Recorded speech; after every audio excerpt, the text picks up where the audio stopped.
Tracheostomy care and suctioning are essential procedures for individuals with tracheostomies. A tracheostomy is a surgical opening created in the neck that allows for direct access to the trachea, windpipe. This opening is typically made necessary due to various medical conditions that obstruct the upper airways, such as severe sleep apnea, head and neck cancer, or traumatic injuries. Tracheostomy care.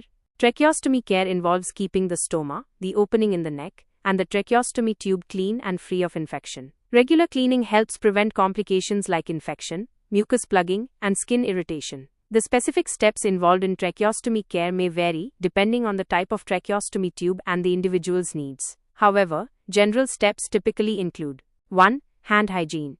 Wash your hands thoroughly with soap and water or use hand sanitizer before and after each procedure. 2. Inspect the stoma site.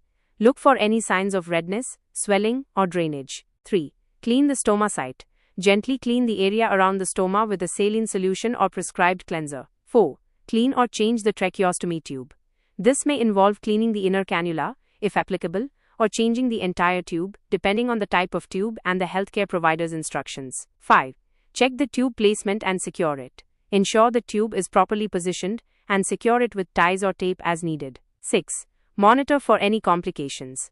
Watch for signs of infection such as fever, increased redness, or pus. Tracheostomy suctioning. Suctioning is a procedure used to remove mucus and secretions from the tracheostomy tube. This is necessary because individuals with tracheostomies cannot effectively clear their airways through coughing. Suctioning helps maintain a clear airway and prevent respiratory distress. The steps involved in tracheostomy suctioning typically include 1. Gather supplies. Assemble the necessary equipment, including suction tubing, sterile suction catheters, gloves, and a suction machine. 2. Prepare the suction machine. Turn on the suction machine and set the pressure to the appropriate level, typically between 80 to 120 mm of mercury. 3. Perform hand hygiene. Wash your hands thoroughly or use hand sanitizer. 4. Position the patient.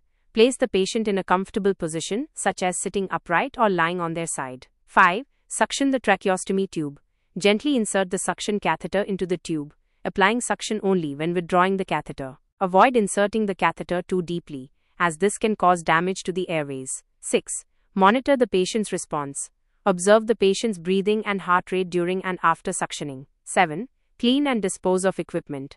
Properly clean and dispose of all used equipment according to infection control guidelines. It's important to note that tracheostomy care and suctioning should only be performed by trained healthcare professionals or caregivers who have received proper instruction. If you have any questions or concerns about these procedures, please consult with your healthcare provider.